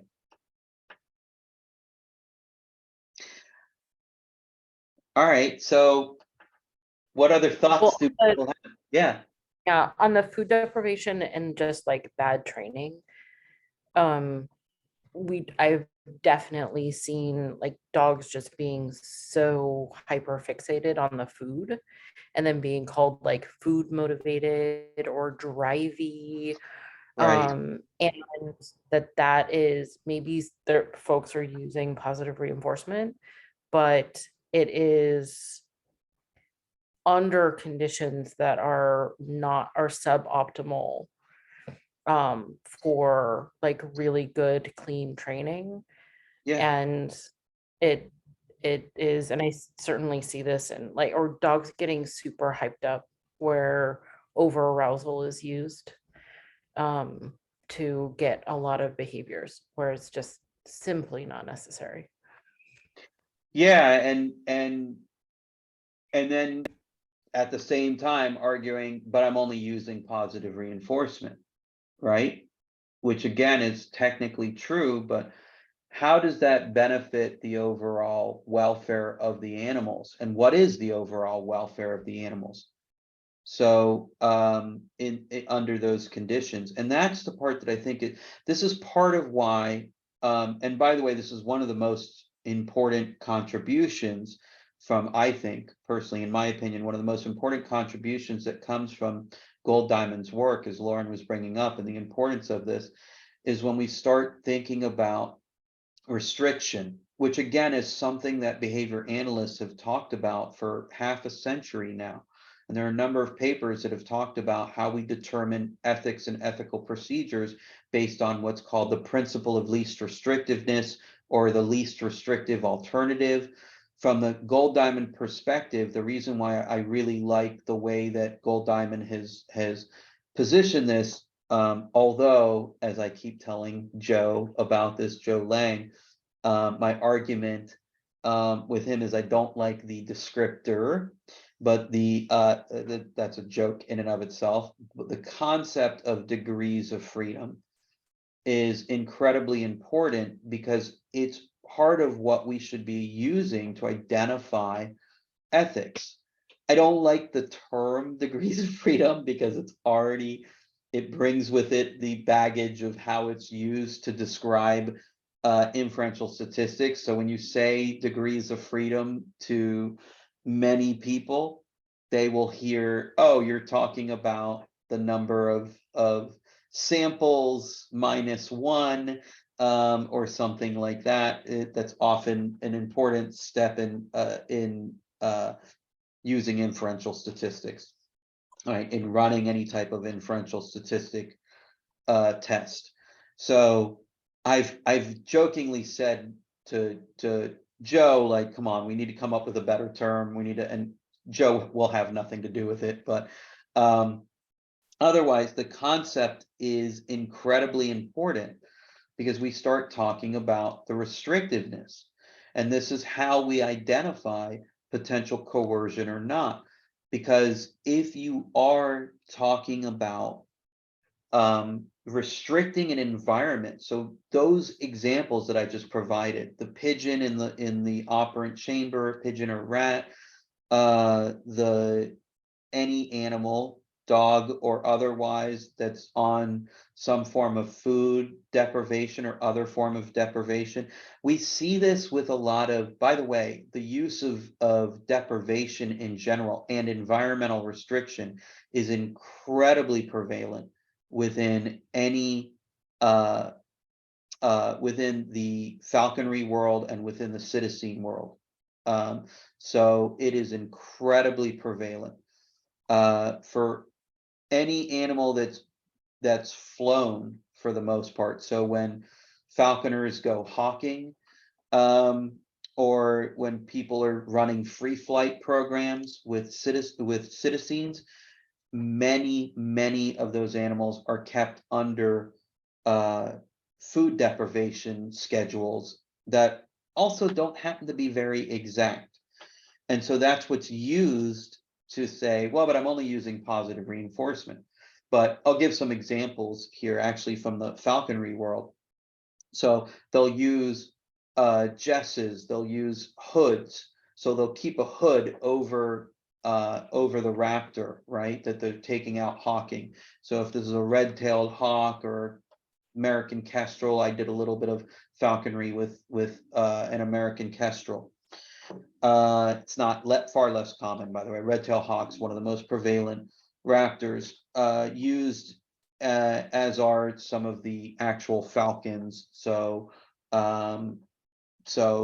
they're far more common to be used. But you'll see hoods that are placed so the raptor can't see anything around it until it's ready to go hawk. They'll remove the hood, right? They'll keep them on the glove through jesses that are tied, keeping them.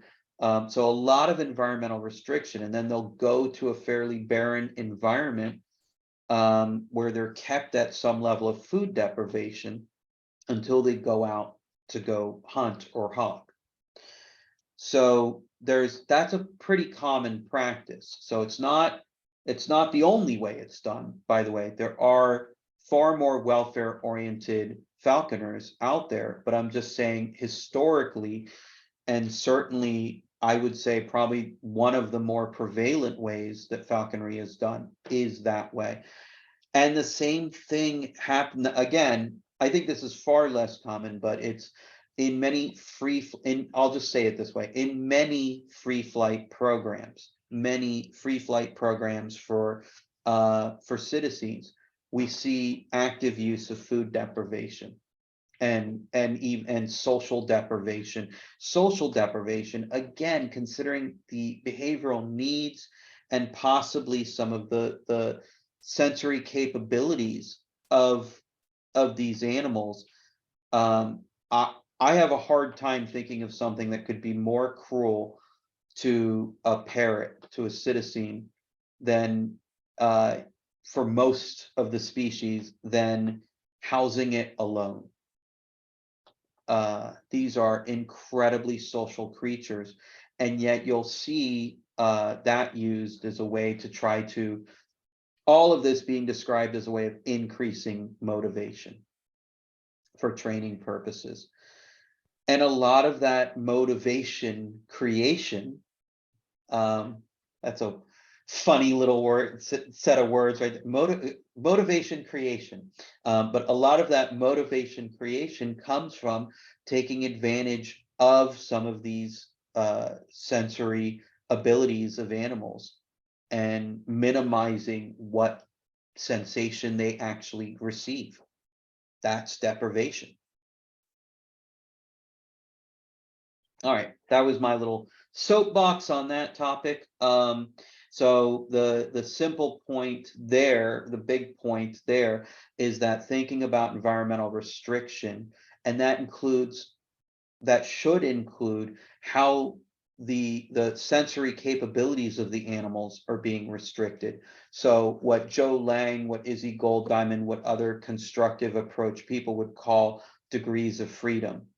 What I would more generally call just environmental restriction or sensory restriction, some form of restriction, and what adheres to the principle of, or what should hopefully we see in what behavior analysts have tried to address through things like the principle of least restrictiveness.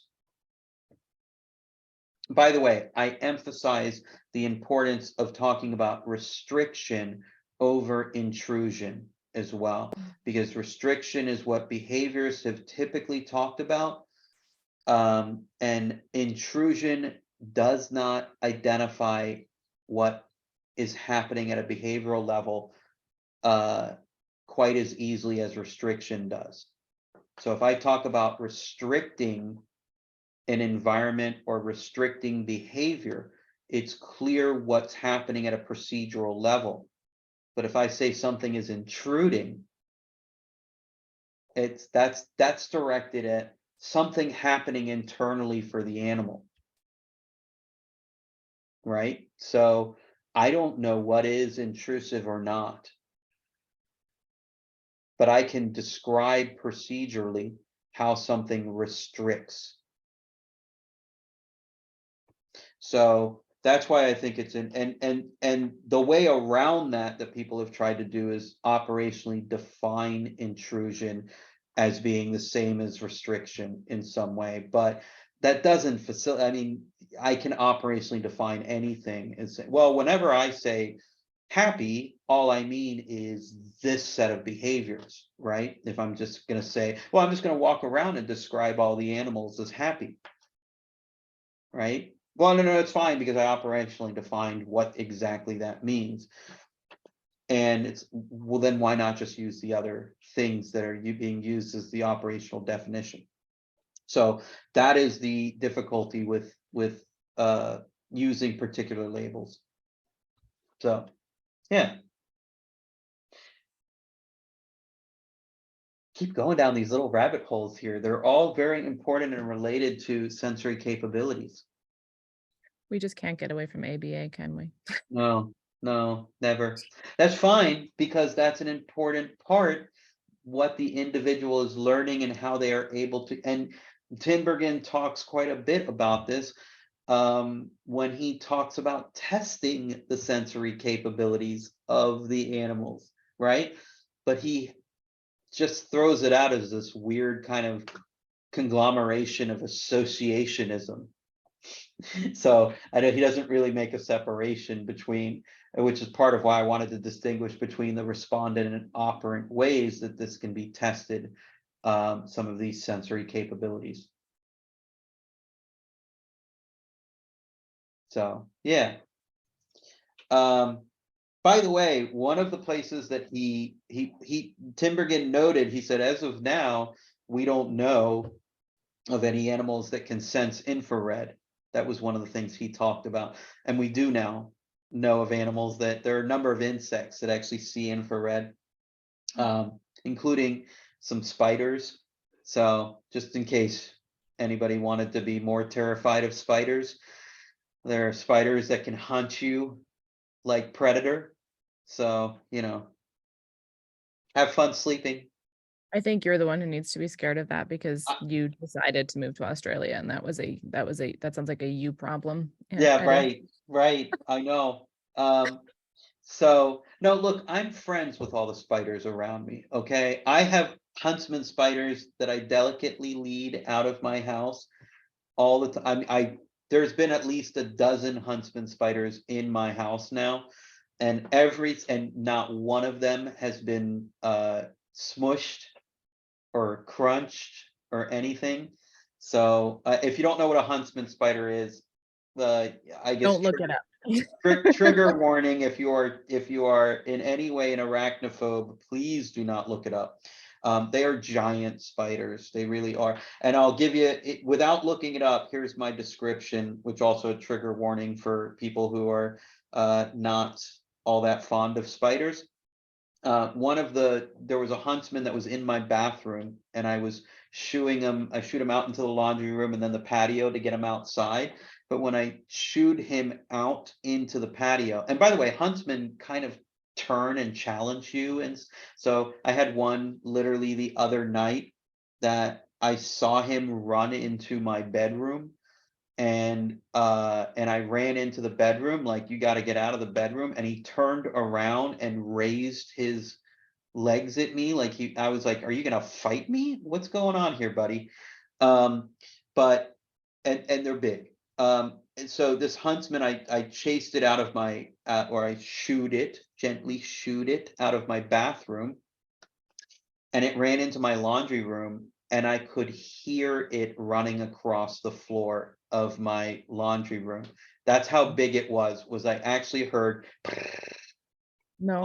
on the concrete floor. Thank So they're big. Big as far as spiders go. They're not like tarantula sized, but well, depending on the tarantula, but they're big spiders. So there are spiders that can see infrared, was the main point there. There are other, I know Tinbergen talked a bit about pit vipers, which pit vipers are whatever, you know, as he pointed out, they're not seeing infrared, but they can sense infrared with the pits that are below. So if you, a pit viper, most of the venomous snakes that are in the US, none of the venomous snakes here in Australia are most of the venomous snakes in the US. The copperheads, the moccasins, the rattlesnakes are all pit vipers. The only venomous snakes in the US that aren't pit vipers that are actually are the coral snakes. They have a neurotoxin, not a hemotoxin. So all the pit vipers also have hemotoxins, meaning they melt your flesh stuff away rather than just inject you with stuff that stops your heart, like a neurotoxin. The pit vipers, all the hemotoxin snakes, those guys, I was just trying to remember the ones that are cobra related out here. We are I just forgot the taxonomic name, but regardless, the pit vipers in the States, they have those pits and they're able to gain infrared information, meaning seeing mammals for the most part, birds and mammals, being able to detect their body heat, again, like Predator. So that was the whole basis to Predator, right? So it has the little vision that it sees Arnold Schwarzenegger running around before he gets to the chopper. So rattlesnakes use their pits to do that, and there are apparently spiders that can see infrared along with some other guys. So there was a decent article I found about, let me see if I can find this. Here, we'll post this reference on jumping spiders and some of their ability to use these lateral eyes, a different type eye set. I guess they have more than one set of eyes, but some of this is using infrared detection with the spiders. Jacob et al. 2018. So that was interesting to see Tinbergen talk about infrared and some of what we don't know. Again, I mentioned earlier cetaceans and what we now know about some of the ways that they're producing this ultrasound, I believe is what,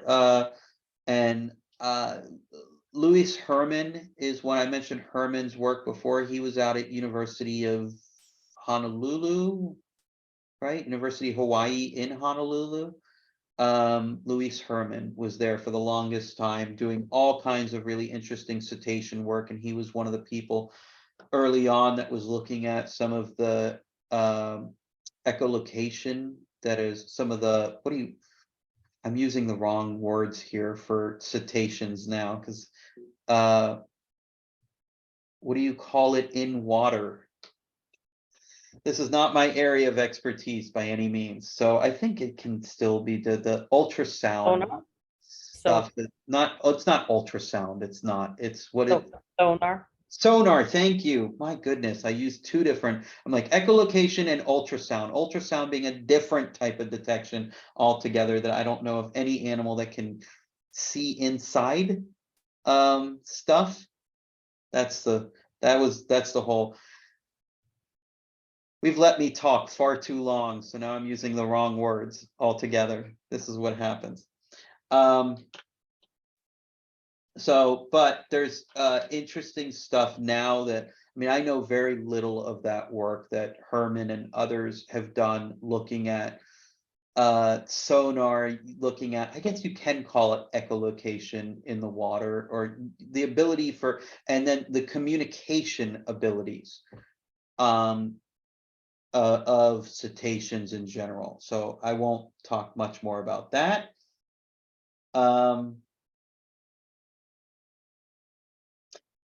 One of the other interesting points I did want to mention, Tinbergen talked a little bit about species relying on each other's senses, what I would call sense symbiosis. It's a symbiotic relationship that animals can have with each other.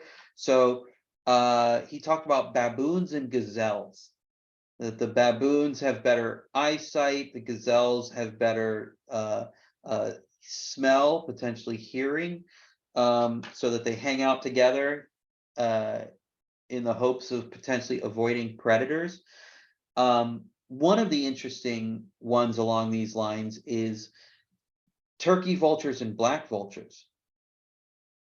So turkey vultures are some of the few birds that actually have a pretty good sense of smell. And black vultures apparently have better eyesight than turkey vultures. So in some places, like in places like Texas, you'll actually see turkey vultures and black vultures flying together, and the turkey vultures will fly lower than the black vultures. And so the turkey vultures are looking for smelling potential carcasses, while the black vultures will visually inspect them. And I guess they apparently rely on each other at some level. If the black vulture sees a carcass before turkey vulture smells it, then they'll, follow, the turkey vultures will follow the black vultures, or vice versa. So yeah, interesting potential symbiotic relationships based on the animal's different senses.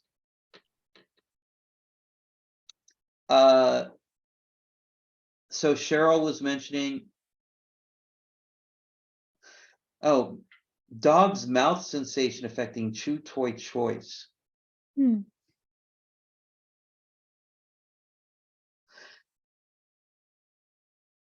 Yeah, there's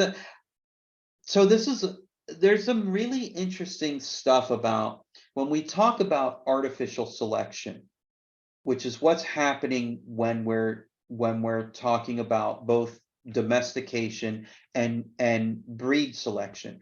It's a selection pressure from an evolutionary standpoint, but it's artificial selection. We are the ones imposing the selection pressure. We're the ones making these dogs breed.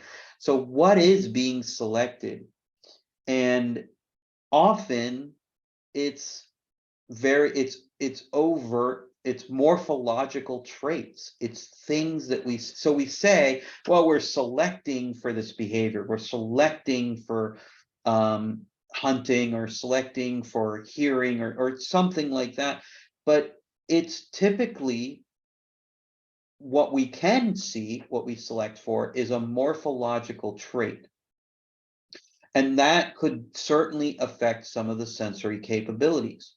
So if we say I'm selecting for hunting or things like that, well, but are you selecting for size? Are you, again, morphological traits? Are you selecting for size, jaw formation, things like that? What is being selected? And this is far beyond my level of expertise, but there were some interesting aspects of this from the fox domestication studies, the silver fox domestication studies run originally out of Russia, where they started to see some of the morphological traits that were associated with some of the increased domestic responses they were seeing. And some of it had to do with how people perceived the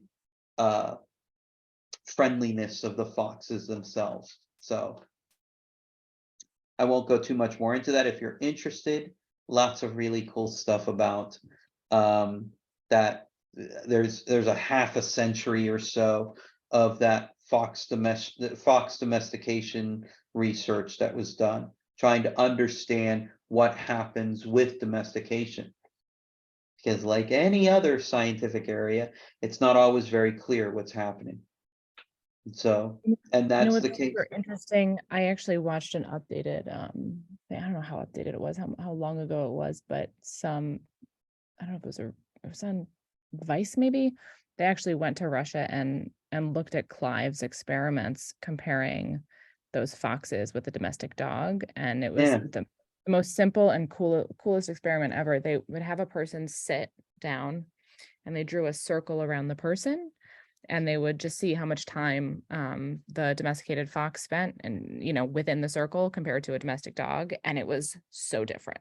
Like clearly Yeah. the foxes were not scared of people, but they were not soliciting attention in the same way that dogs just like went straight up to you and solicited attention. And I'm very curious to see in another 50 years, because they are still doing the experiment. In another 50 years, are they gonna become dogs? Right? Yeah. Like they're like, this is a domesticated fox, this is not a dog. Like the way that you might like domesticate a wolf is still not going to be a dog, Right. but how many generations does it take to create something that's more like a dog? I don't know. Yeah, and you were mentioning Clive Wynne, right? Some of Clive Wynne's work, which Clive Wynne has done. So professor of psychology out at Arizona State, who primarily studies domestic dogs, and he's done some comparisons of.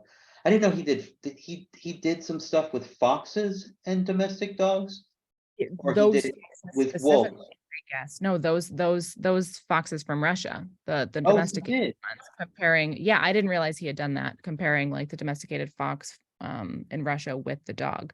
And again, Oh, I don't know if it was like an actual paper that he published, but like they interviewed him, and I guess they had spoken to him, and he had suggested doing this as an experiment. So I don't know if they did it formally and published it, but it was cool. okay. Yeah, because I thought Clive was involved with some of the wolf comparisons. I thought he had some papers out there about wolf and domestic dog comparisons. So maybe that's why he was suggesting it. I don't know of any, but he may have. I don't know. I just don't know if he has any papers on foxes. He did the wolf, I think, with who's the one in New Jersey?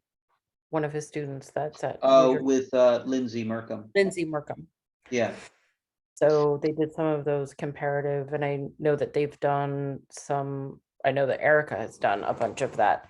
Yep. Essentially same setup, right? Yep. The circle and Yeah. So Erica Furbacher and Lindsay Merkham. So yeah, this is really interesting just to see some of the differences that can exist. And again, what is it that has been selected differently? And our understanding of artificial selection, our understanding of what people are even selecting for when they pick breeds is so messy, that it's part of why. I mean, here's two simple things we can say about dog breeds. Two simple things we can say. There are obviously differences between dog breeds, right? In terms of what they look like, and also in terms of their behavior. Like there's things that they do differently. And the other simple thing we can say is anybody who tells you that they know exactly what the behavioral differences are between dog breeds is full of a little something. So the fact is, it's so messy. And as we've seen in even the one science paper, right? That do we want to pop that reference in there? That it's not clear what what some of those behavioral differences are from a breed standpoint. We don't know a lot about what's being selected or what the variability really is. So I'm always incredibly skeptical of when somebody tells me something like, well, but that's a Dalmatian, so it's going to do this. I'm pretty skeptical. It's wait, where you I know you feel like that's what a Dalmatian should do, but that doesn't mean that's what Dalmatians do, or that's what any particular breed does. The process of artificial selection in selecting breeds or anything else is so messy, and the end result is not always clear, and there's always a lot of variability. So let's find what's the paper with Jessica and the breed paper. Did you? Paper with 30 people on it. Yeah, Yeah. there we go. And let's type it in as the right with it's a science paper. Right. Let's type in the actual reference to, which is Morel et al. And so I'll type in the reference here as well as the link. Is that debated, or that generated quite a bit of debate? That paper when it was published last year. Lots of debate. And if there's one thing that you want to get dog trainers really wound up about, it's apparently questioning their level of breed knowledge. So I'm sorry for the dog trainers out here, the dog practitioners that are hearing me say I'm being skeptical of the information that people provide about particular breeds, specifically about behavior. But what I mean by that is I'm not saying you're wrong. I'm just saying I need evidence of it. So There's also the cell paper that was, oh God, she's, I think in Utah, that was with Serpil. what is this? It's a Cell, it was published in Cell. It was Serpil and, let me find it. Yeah, I was gonna say, do you have a reference for it? And I don't know a lot. Again, it's also easy to be skeptical when you don't know a lot about this information. There's another simple, nice thing to say, right? Is that when I say, and it's important to be skeptical, not cynical. So I am not by any means denying that this is necessarily the case. What I am saying is I need you to give me some evidence.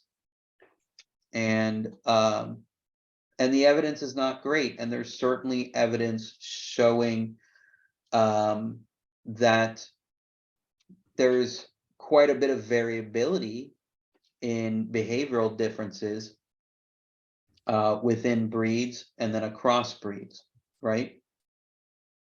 So what is this paper that you just popped in, Oh, Mara? it was Ostrander and Jim Serpil. So the genetic drivers of behavioral diversification. So Okay. the findings were not all that different than the paper in Science. Yeah. Which Well, is some breed differences, and we don't know a whole we don't know a whole lot of stuff. And more information and more data is needed to be able to make any real solid claims about, I think the science gave us some directional stuff toward, we've done a lot of mucking around in the predatory sequence. yeah. And some other stuff. But the percentage of variability is so low that we're accounting for through selective breeding is like, it's just so complicated. It's That's what I can say, I think. I know very little about genetics in general. It's far outside of my area of expertise. And the little I've done in talking to geneticists and talking to other dog scientists, and then reading this paper, what I understand of it, it's pretty amazing to see the how much we don't know about. I think that's the safest thing to say, is how much variability exists within breeds, across breeds, and how much we don't know. That's part of what makes me incredibly skeptical of anybody telling me, well, this breed does this and it's very different than this, that this is a breed trait and it's this way. This is a breed behavioral trait. That's, I want evidence. If you're going to tell me that, you need to provide, where's your evidence for that? Is if your evidence is, I've been around bloodhounds my whole life, I'm going to say, yeah, experience and anecdote do not get to trump quantitative data. And plenty of examples of experience and anecdote leading us down the wrong path in general. So, And Yeah, to how hard that is, though. It's so hard, and it's something that, like, I think we all have to practice as a skill, yeah. because it's so hard. We do have all of our experiences, and I think it's hard to say that without other people hearing, like, that we're dismissing their experiences. Right, right. And that's, and I don't want to be dismissive. And by the way, Cheryl, I saw your point about find a Cheryl asked, didn't they find a genetic link for retrieving? I don't know. I know so little about this research. And that's really an important point, tying back to Lauren's point here, is that to say I'm being skeptical, to say and then there's stuff that I'll even emphasize. I'm extremely skeptical. What that means is, look, there's a statement that I like to say, which is don't believe your own bullshit, right? Meaning we all have it. We all have this stuff. We all have these beliefs that are based on our own opinion. They come out of left field, wherever they come from personal experience. But when I'm skeptical of my own damn opinions. So that's the important part. And I want to know that the knowledge that we're providing is coming from quantitative scientific sources, rather than if somebody says, well, but I've done this for 30 years, I'm going to say, yeah, but that doesn't replace quantitative data. So the retrieving was similar to a trait in mice, which is like collecting babies. Oh, That was the link, but it's really finding relationships. So, I mean, I think we have to be really careful about how we're attributing causality when we're really seeing just relationships or covariance, and what are really the things that are truly having an impact. And I don't know that we have the technology to be able to sense that yet. I don't know. This may be one of those things that in 100 years or 10 years, as I jokingly said, that we're looking back on and going, boy, that was silly that we were talking about that, like wondering what the relationship was or something like that. I don't know. Well, the technology that is available to us now is becoming cheaper and cheaper and cheaper, so we can do a whole lot more. So I think to your point, in like 10 years, I think we'll look back and go, what the heck were we smoking? Jesus Christ. When Well, we thought that we knew, we could predict which hunting breed dogs would wash out or not, right? Because of their genetic stocks. Like, I don't know that we have that knowledge yet. I don't know. I don't know, and it's probably, we're probably wrapping up here, I think. I saw this other reference that Caroline just posted. So that's another final reference to post. I think we're getting to wrapping up. We're just a little over 2 hours. I said 120 minutes. So is what we were shooting for. And we really covered pretty much, I think, all aspects of the chapter. And got into the importance of sensory modalities and also the importance of skepticism within science and being skeptical. And we even got into dog breeds a little bit and what we know, which is very little, and what we don't know, which is a lot, about dog breeds. So yeah, I don't know if there are any final thoughts that people have, anything that anyone wants to add.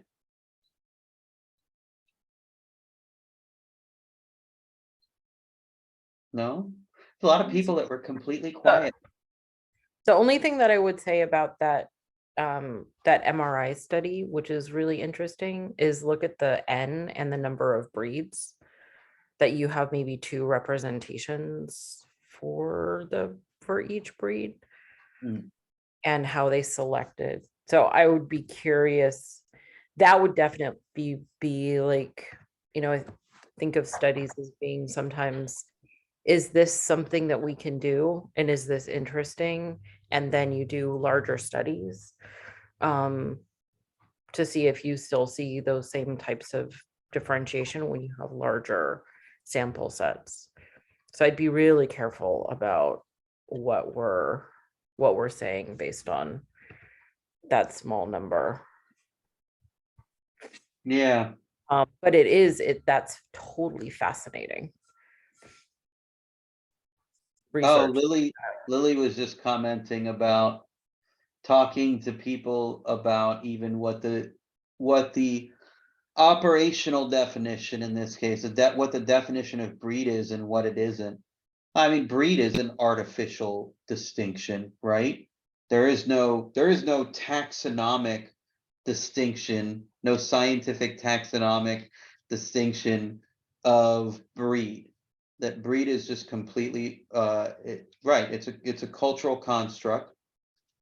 It's an artificial description that, I mean, we have the different agencies out there, the different places that certify different breeds, but that's just based on some standard that they've created that is not, it is in no way related to taxonomic distinctions. And even within taxa, even the scientific designations, the categories that we create are rapidly shifting all the time.